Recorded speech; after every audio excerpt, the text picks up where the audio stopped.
গাজা ইসরায়েলের চলমান গণহত্যার প্রতিবাদে বিশ্বজুড়ে সর্বাত্মক অবরোধের ডাক দিয়েছে the national and Islamic forces in Palestine. ৭ April সারাদিন এই অবরোধ পালনের আহ্বান জানিয়েছে সংগঠনটি। ফিলিস্তিন সহ বিশ্বজুড়ে এটি পালনের ডাক দিয়েছে তারা। ফিলিস্তিনের গাজা উপত্যকায় ইসরায়েলের চলমান গণহত্যা দিন দিন আরো ভয়াবহ হয়ে উঠছে, যেখানে নারী, শিশু, বেসামরিক নাগরিক কারো জীবনই আজ নিরাপদ নয়। প্রতিদিন মেরে ফেলা হচ্ছে শত শত মানুষকে। এই বর্বরতার বিরুদ্ধে এবার বিশ্বজুড়ে একসাথে রাস্তায় নামার ডাক এসেছে ফিলিস্তিন থেকে। ৬ এপ্রিল রোববার the national and Islamic forces in Palestine সর্বাত্মক অবরোধ কর্মসূচি ঘোষণা দিয়েছেন।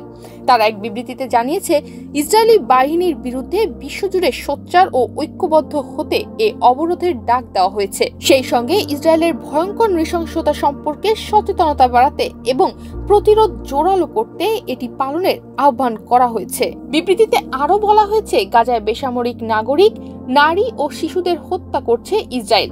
লাখো ফিলিস্তিনিকে ঘরছাড়া করা হচ্ছে। বিবৃতিতে ইসরায়েলি আগ্রাসন বন্ধে স্থানীয় ও আন্তর্জাতিক প্রচেষ্টা জোরদার এবং আন্তর্জাতিক আইন ও ফিলিস্তিনিদের অধিকার লঙ্ঘনের জন্য জবাবদিহিতার দাবি অব্যাহত রাখার গুরুত্বের উপর জোর দেওয়া হয়েছে। এদিকে বাংলাদেশি অনেক তরুণ নেতৃত্ব গাজা ইস্যুতে সরব হয়েছেন। বাংলাদেশের স্কুল, কলেজ, বিশ্ববিদ্যালয়গুলো ইতিমধ্যেই সারাদিন তাদের সকল ক্লাস, পরীক্ষা সহ সকল ধরনের কার্যক্রম বন্ধ রাখার সিদ্ধান্ত নিয়েছে। ইতিমধ্যেই সামাজিক মাধ্যমে এই অবরোধ সম্পর্কে পোস্ট করেছেন অনেকেই। দেশজুড়ে সকলেই নো ওয়ার্ক নো স্কুল কর্মসূচি পালনের উপর জোর দিচ্ছেন।